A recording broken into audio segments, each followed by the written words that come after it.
So this is Game Audio 101. I'll be your professor for the next hour. Even though this is definitely not a college course. So I'll just be going over the role of the sound designer. I'm David Yingling. I work at Insomniac Games here in Durham. I'm one of their senior sound designers there.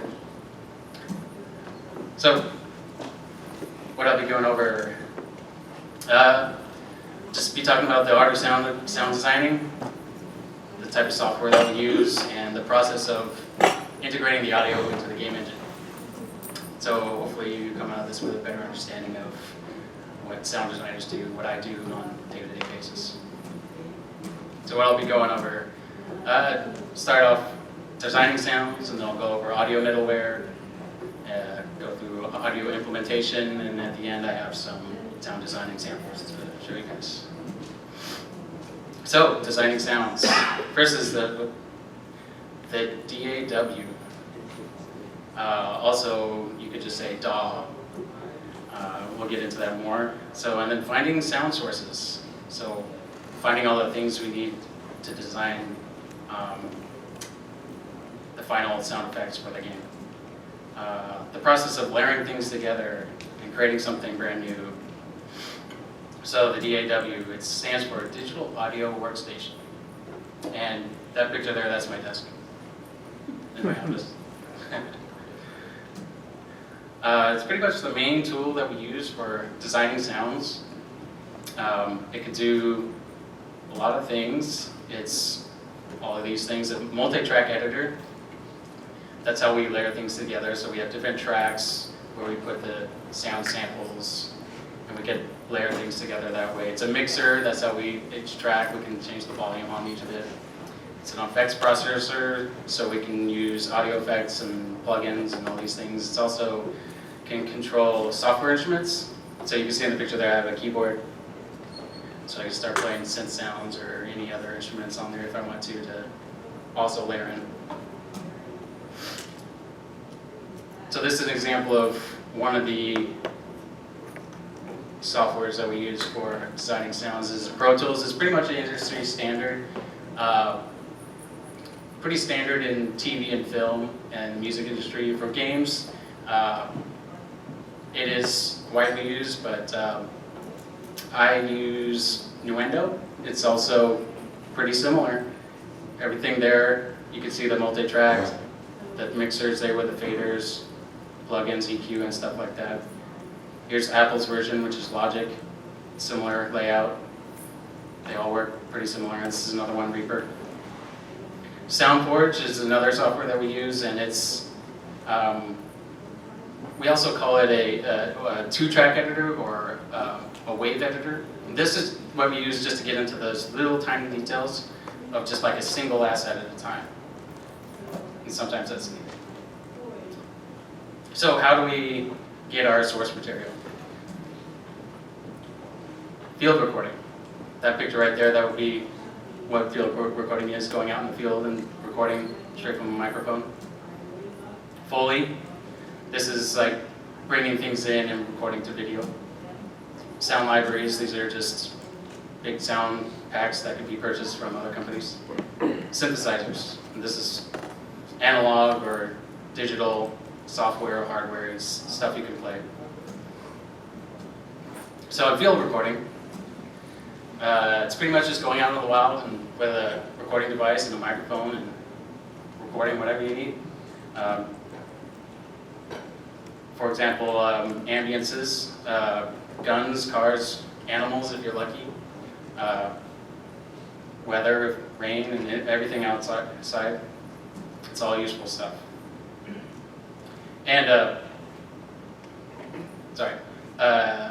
the gear is especially made for doing this, so it'd be like recording devices that can run off a battery, microphones that you can hold with your hand.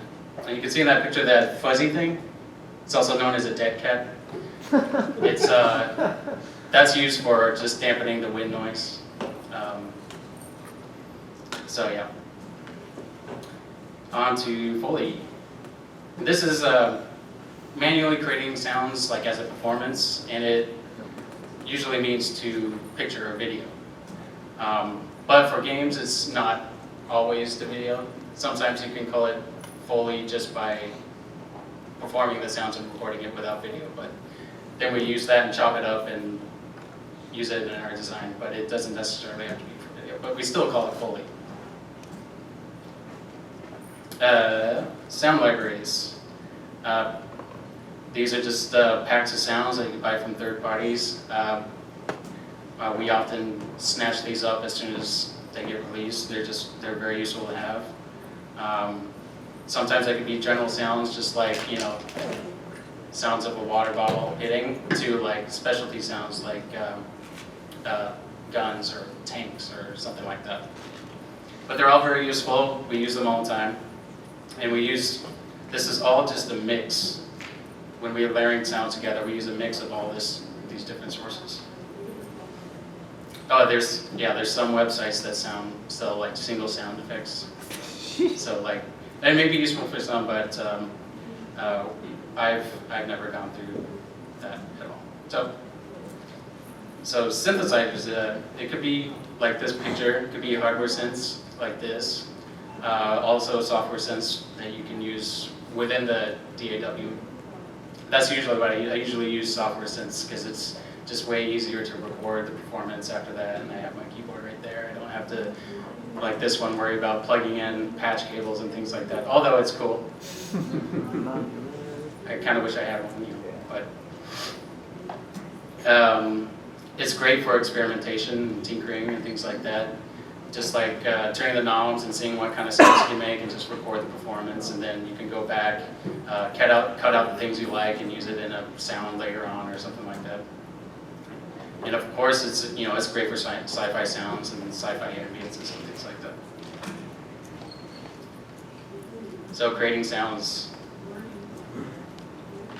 There's layering, there's modulating, which I mean like audio effects and pitch and randomization, mixing, and getting variety. So layering, as you can see, this is the DAW with multiple tracks, and it has multiple samples going on. And they're all mixed together to create a larger sound. So this is an example I'll play for you.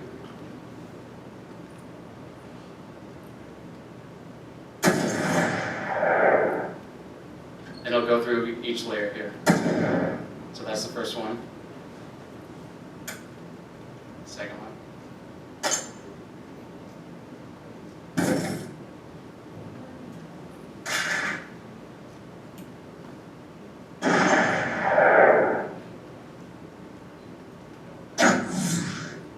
And then you put it all together. Yep. So there's different sources there. Like there's the main body sound, and there's like a mechanical sound that goes on top of that. Then there's like a tech layer, because this is, I guess, a sci-fi gun, I guess. And then there's the tail at the end. So all those things layered together, you make one big gunshot sound. So next is modulating the sounds. You can do this on the sound as a whole, or on each layer you can have different effects going on. It just matters what kind of sound you're trying to make. So you can see all these different plugins. Those are just modulating the sound in different ways. And here, this is another example. Damaged, overheating, core damaged, damaged, overheating, core damaged, damaged, overheating, core damaged. So, go back. The first three, those are just a raw recording. That was my voice. Say it's like for trying to design for a robot enemy or something like that. The second one is just a pitched it way down. And then the third one uses all those little plugins there to do a harmony, and then there's a flange on there and some compression and things like that. So it just matters where you want to take things, and you have all these tools at your disposal. So it just matters what you want to make in the end. So next is mixing, and this is another part of the DAW is the faders and everything. So that's a fader for each track.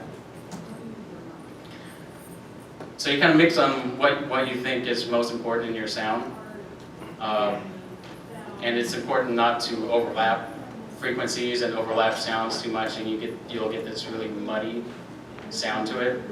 So you have to take into account and really pinpoint and get things sitting right in the mix there. And this is also an important step because you don't want audio clipping. That basically means taking the sound over the limit of what digital audio can go, and if you do go over, then you'll get distortion, and nobody wants that. It sounds bad. Next is variety. This is important for game audio, just for sounds that repeat frequently. So I'll go back to like gunshots, SPF game, you're shooting all the time, so you want to have lots of variety, so it keeps things interesting. Some exceptions might be like UI sounds when you're going through menus and things like that. It's not really necessary to have 5 versions of except so on to audio middleware. This is also another important tool for game audio. I'll just talk about what it is real fast. And middleware is a third-party tool. It acts as a bridge between the sound center, the game engine, and hardware. And a lot of things about it are just geared for the sound designer. So when you're looking at the interface, you'll see things in decibels, you'll see faders, just like you would see in a DAW. Things like that.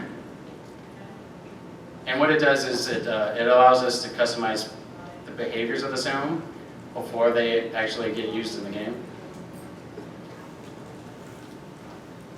And it allows us to do a lot, without a programmer helping us out or anything like that. We can do lots of different behaviors without programmer help on that.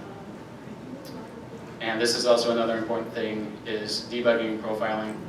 So when there's too many voices in the game, or there's like 100 voices repeating for a particular sound, the middleware makes it easy to figure out what's going wrong.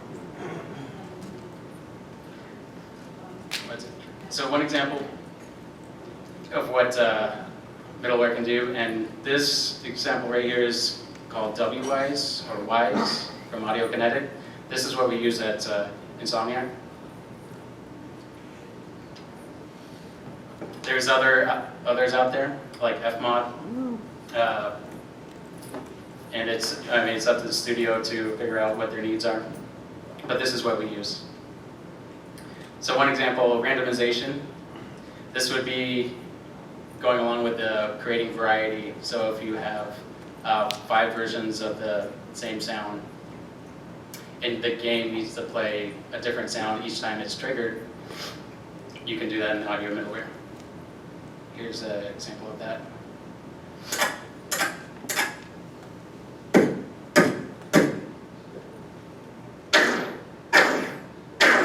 So I'm just going through variations of this sound, but then you play it all together.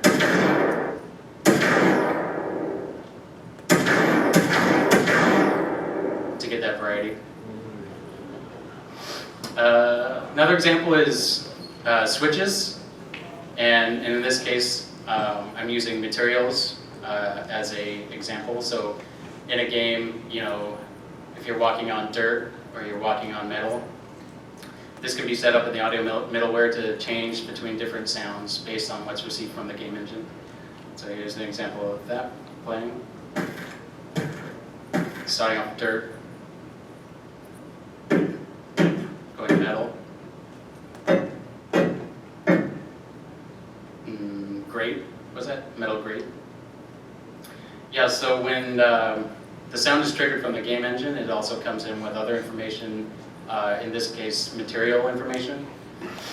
So, and then we set it up for the different sounds based on what material it is. Another example is real-time parameter controls, RTPCs for short. This would be like if something's triggered and we get data back from the game engine, but in real time, so we can have smooth transitions between things if we want. So it's just a constant value that can change, and here's the example of that. So this is like tree wind, and right now it's ramping up as rain intensity gets higher, and now it's ramping up for wind intensity, and then it goes back down.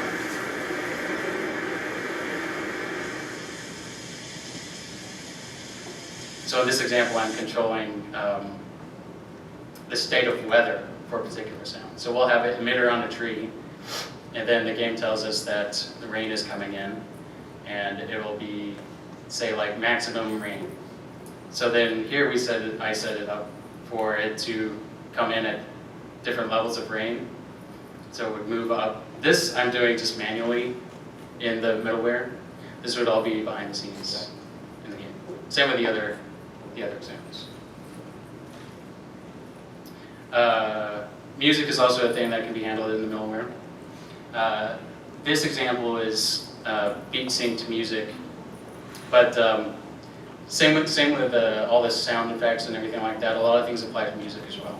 But this is a special case just for that just applies to music. So I'll show this example. This here. So here it's playing like the beginning, and the game would tell it, hey, go to the next step. And then it'll wait. Depending on how you set it up, they'll come in on the next beat, or maybe the next bar, or the next cue point, so however you want to set it up.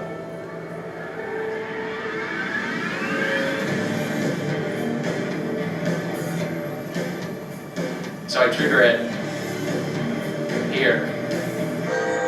But see, there's a delay because we set it up to play like at the next beat or the next bar.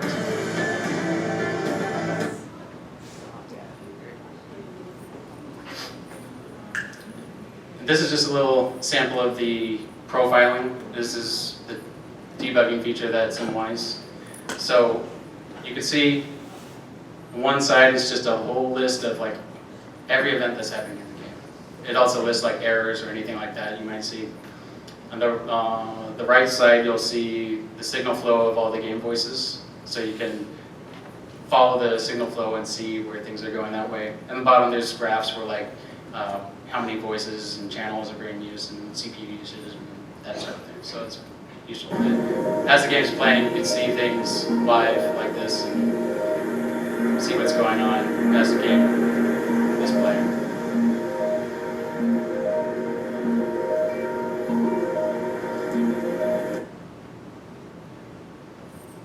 Very useful.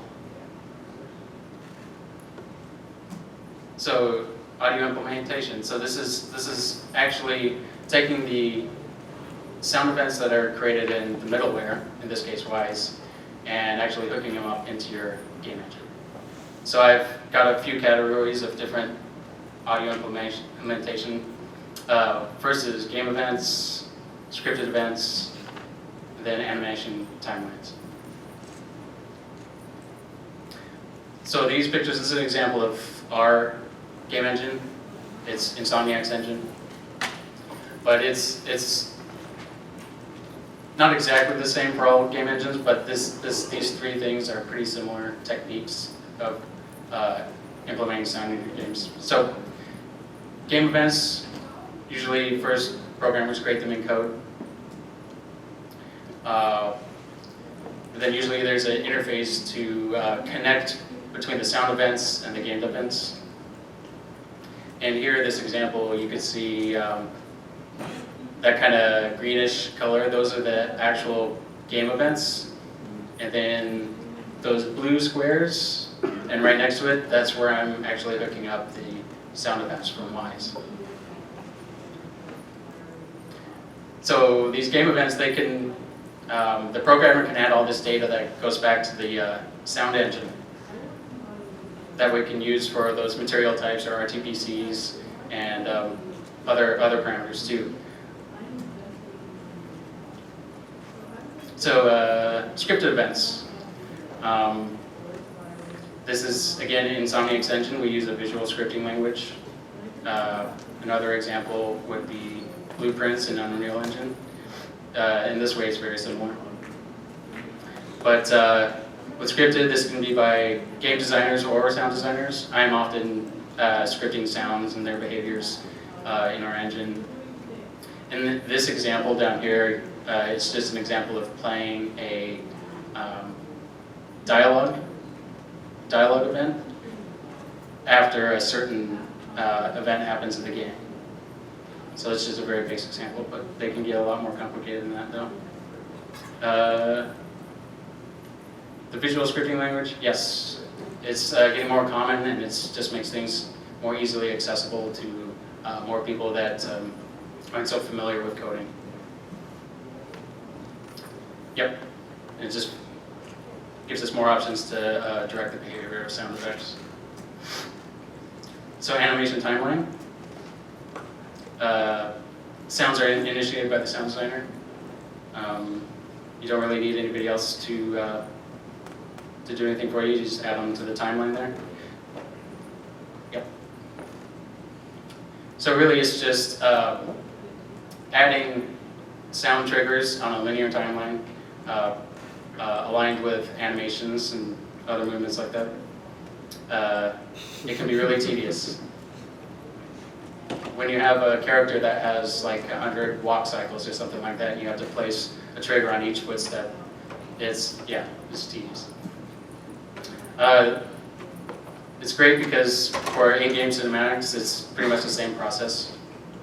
For FMVs or something like that, it's more like designing sound for a movie. But for in-game cinematics, putting trigger points on a linear timeline is pretty similar. And game engines usually have something like this for all their animations. Right? I'll go through some examples. Okay. So I got this video last weekend when there was a storm in town.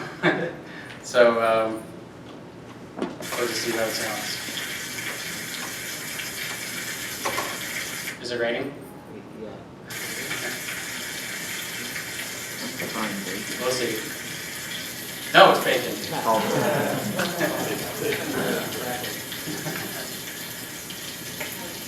But then, yeah, it's a little switcheroo. But like, really, if I was designing sound for that scene, that may just be only one element. You know, there might be wind, there might be other sounds or rain on there on top of that. Like, I might just use that for the very high frequency part of it. I might put in like some mids and low rain sounds in there, thunder and things like that. But that was just bacon.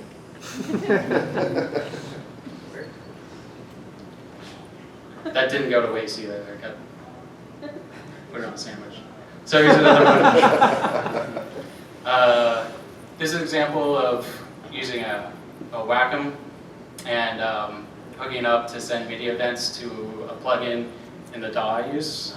This plugin is it's a sampler called Contact. So you can see all those lines there. I shoved in a bunch of sound samples. They're all different sounds on there. And I can play random sounds on the keyboard, and I can use the Wacom to draw in an X-Y axis different parameters at the same time. So that looks like this.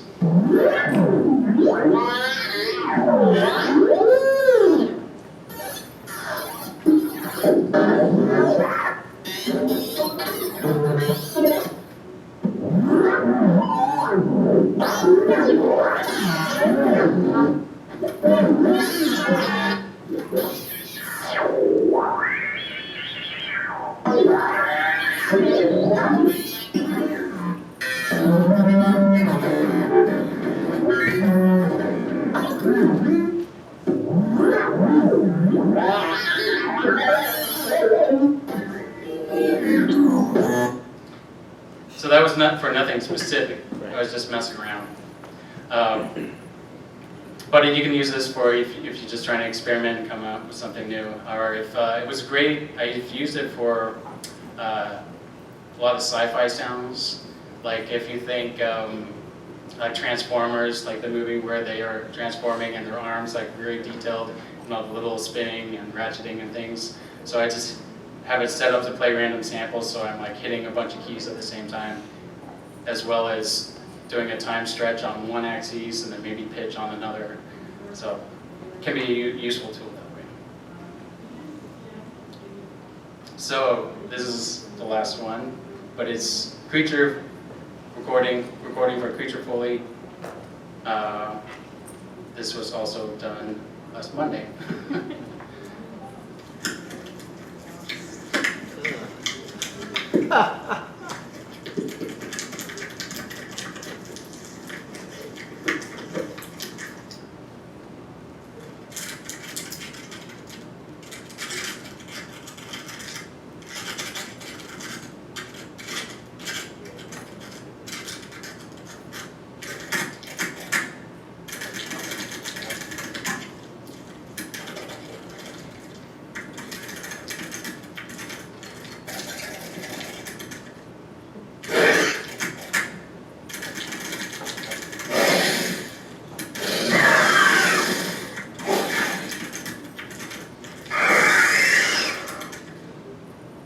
So that would just be one approach to making Foley sounds for a creature like that. Yeah.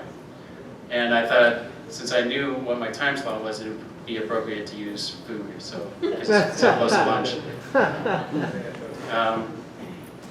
So that's my talk. I'm David Yingling, and thanks for coming.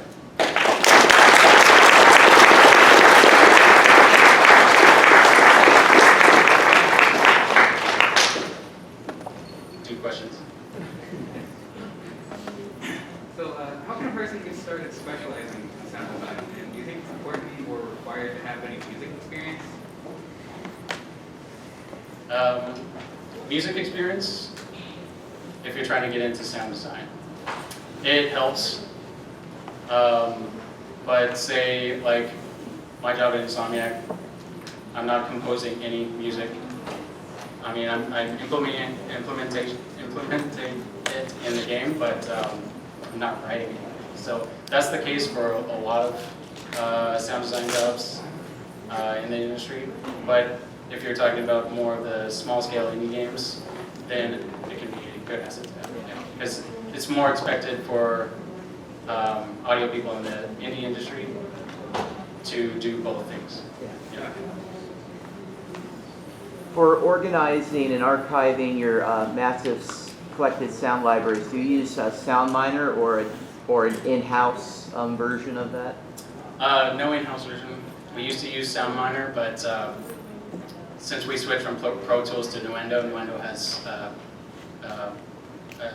database tool for that. Built in? Built in, yes. Yeah. Me? Yeah. Okay.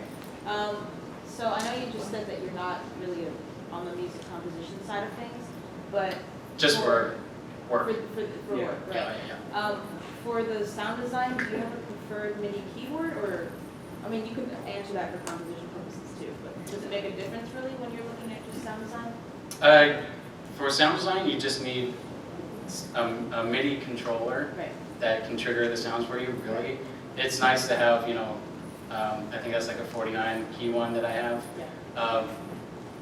The other audio person at Insomniac, he just has, I don't know, a little one, and that's all we really need. But if, composing music, you have more use for having like action, key action, all these special composers. Green? Yeah.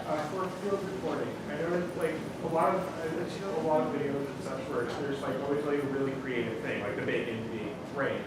But like both rain and bacon are a liquid that is splattering on something. So I was wondering if there's any like tricks to noticing what the relationships are to something that makes one sound that sounds like something else.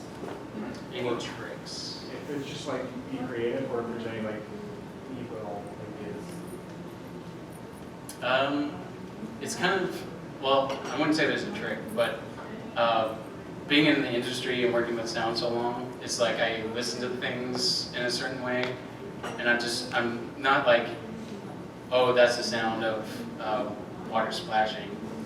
I'm thinking like, oh, it's what kind of frequencies are actually playing, and you know, what are the transients and what are things happening.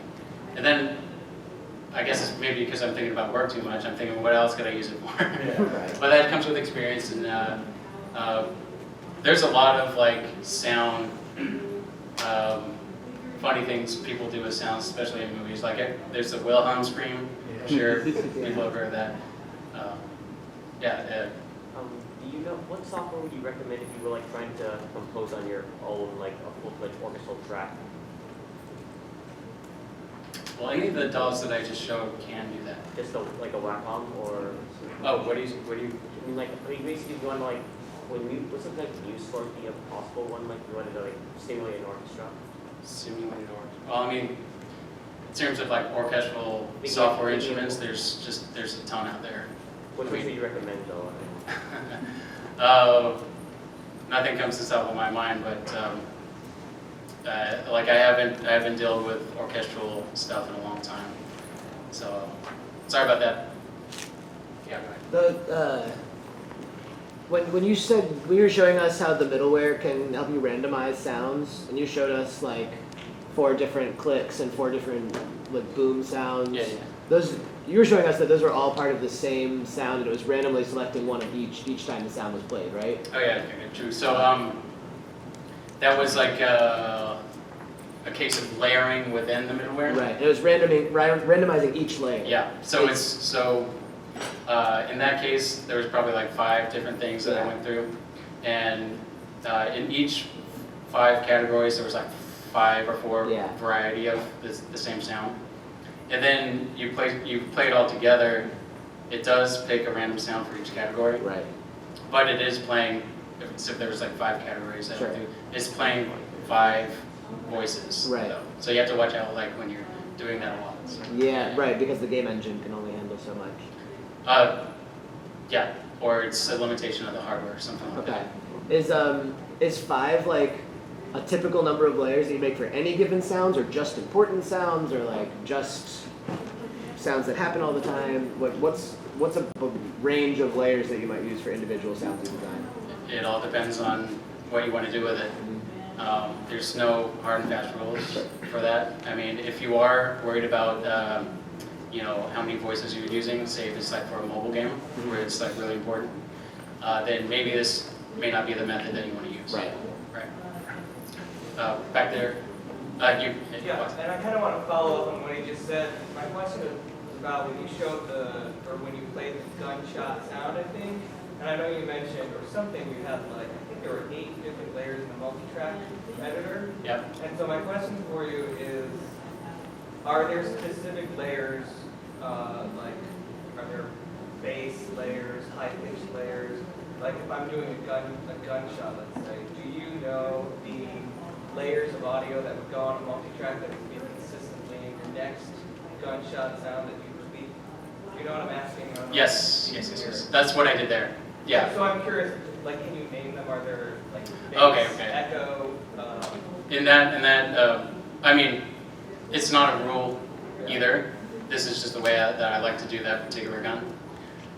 So there was like a main body track, which is the bulk of the sound. Then there was a couple of mechanical tracks, and that's just for the ratcheting of things and the pulling of the trigger. There was a sub track just for the bass frequencies for the sound. And there was I think there was like 2 sweetener tracks. One of them was just to give that ping at the end of the shot, and the other one's for the tail end of it. And there was one more for like the sci-fi element, and I just decided to break it up for that particular sound. Black shirt. So in that last example, you showed a pretty long animation of like 20 seconds or so, very specifically the creature doing movements and very distinct audio to that. I didn't know if that was more like in a cinematic sense or if that was like in game. And if it was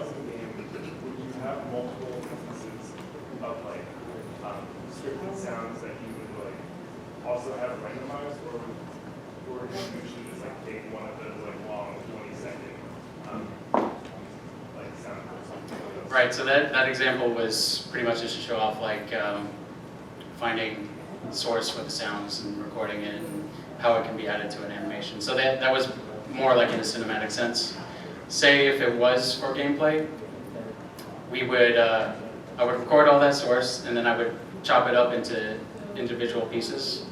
Say for like, if it was for that creature, like move arm fast, move arm slow, or something like that, and it would randomize, between different variety of samples, or like the footstep, there'll be like 5 variations for each little click of the footstep, and then so for in the engine, it would be that timeline editor. So you would have, it wouldn't play each animation front to back. You would have walk forward, and it would just play one cycle of that and loop around. So you would take that walk forward animation, each frame that would hit a footstep, you put a little flag there to play footstep sound. Or like whenever you see the leg move like this, you put a flag there to play leg move short, something like that.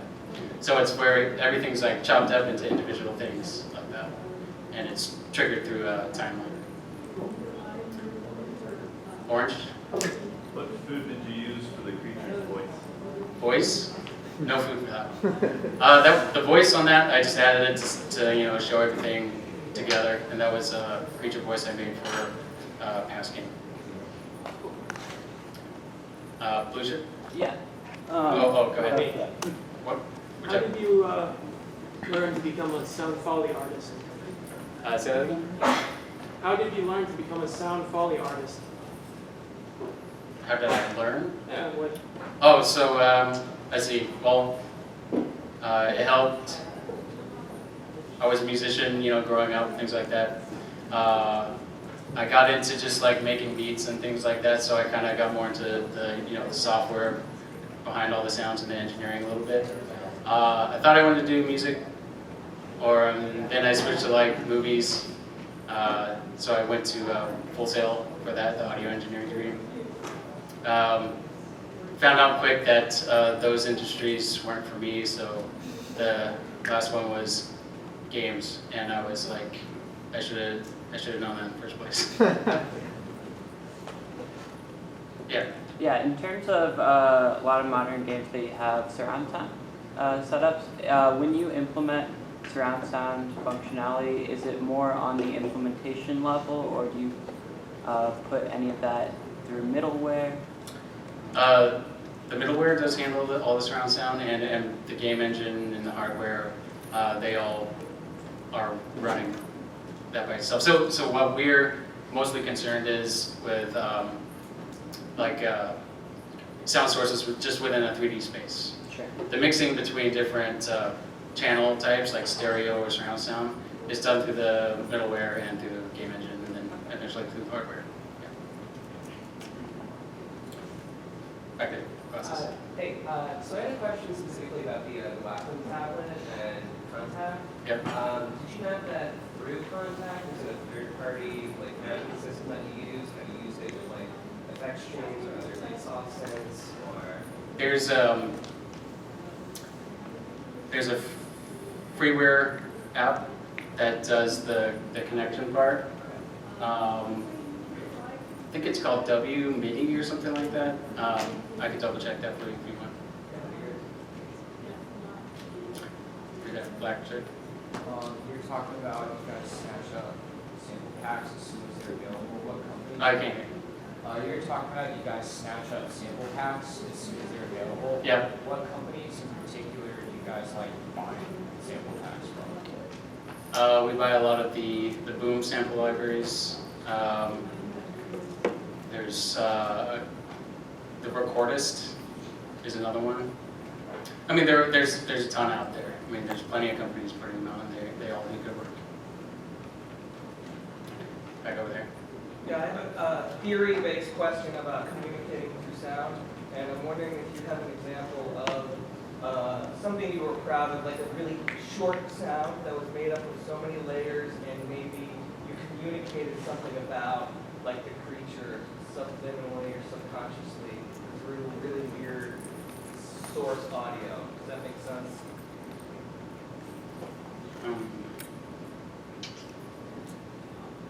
There was a game we made called Edge of Nowhere. It was the first Oculus game that we made, and it's kind of like a horror thriller game. There was this creature that had no eyes, no mouth. It would kind of have like a big bulb head, neck that comes down to like spider legs, so it's a freaky creature. But when it was made aware of something, that through sound, a distraction that you made with your character, had these like these little tendrils come out of its head, and they would flare out like this. So I had to come up with something that would communicate, oh, like you're saying, oh, what's that? So I went through a lot of iterations for that, just rattling different things. I think at one point I was in the office, I was like in the kitchen, and I like opened a bag of peanuts and I put it in an empty water bottle and I was just shaking it around. So I was just going through different things that sounded good for that. Even like having those little egg shaker things that are like $2 from the music store, and just shaking that around, adding things together, seeing what works. And what was also key for that particular sound was for it to actually really grab your attention in VR. So for it to like spatialize really well and really have the nice frequency range that really grabs the directionality of it. Working at Insomniac, you said, what's the relationship between like the amount of creative control you have over sounds and deliver versus you like delivering sounds and having them come back and say like, no, we need it to be more this, and like how specific is that direction? How do you like to get that direction? I have a lot of free reign Yeah. to just be creative and come up with stuff on my own. A lot of it just because of the asset pipeline. Yeah. A lot of things are already done by the time it gets to me. So like for a character, the character art and model is already done. The animation's usually mostly all done. Even visual effects guys usually have some stuff done before it gets to me. It's just, that's the way the pipeline comes down. So a lot of that material that's already done kind of just drives the direction of the sound too. Yeah. But there are other cases where I'm working off of no initial direction, right? So that's just, well, for me specifically, it's just like, that's up to me to figure it out. Right. Yeah. In the back there. So, in what kind of position would you think a sound designer who's like Andy right now would or should look for in a bigger kind of bigger company? Or do you think it's more so outsourced? I know a lot of companies don't have in-house sound design musicians. I couldn't get all of that. Can you? So, what kind of position do you think an indie sound designer would look for in a bigger team or a bigger company? And I don't know if it's more of a personal thing, but is it in-house for you, or is it just like?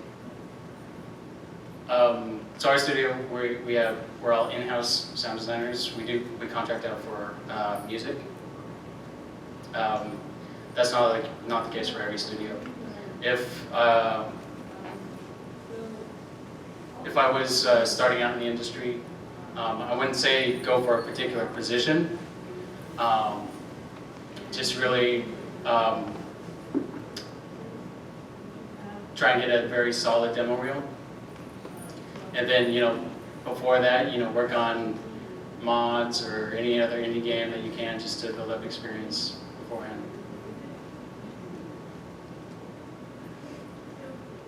One more. You mentioned character design, and I'm wondering how often you work with, let's say, character designers when they're doing concepts, or do they come to you like I've been saying, this is how this character should sound, and I'm wondering if you work together a lot, do you ever disagree about things vehemently, like that? Not too many disagreeing going on, but like usually I'm working with the VFX people most of the time. when it's in those early stages, you know, it's up to the concept artists, the character modelers, the creative directors. They're usually all figuring out that, and I'm busy working on something else I need to do at the time. So at that point, I'm usually out of the loop, unless we're doing like a big brainstorming discussion before anything is started. But once the asset does get down to me, then usually I'm working with, you know, the VFX people, or maybe even the game designers if I want to like change the behavior slightly so it works better with sound. Or VFX, you know, I can, if they haven't started yet and I'm doing the sounds first, then I can like kind of work with them and be like, oh, I want to do this sound. Can we do the VFX, make them like flare up and be all fiery this way, things like that. So yeah, we do talk a lot, but usually it's, you know, at a certain point when it's kind of down the asset pipeline. Okay, I guess that's it for questions. Thank you, everybody.